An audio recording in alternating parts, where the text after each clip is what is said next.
ba kayo? Teka lang, magtatawag ako ng tulong! Bakit ang daming ipis dito, ha? Anong klase kayo magtrabaho, ha?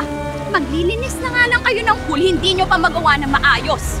Eh ma'am, hindi naman po namin trabaho yan. Sa maintenance po yan. Ah, sasagot ka pa, ha? Masarap ba?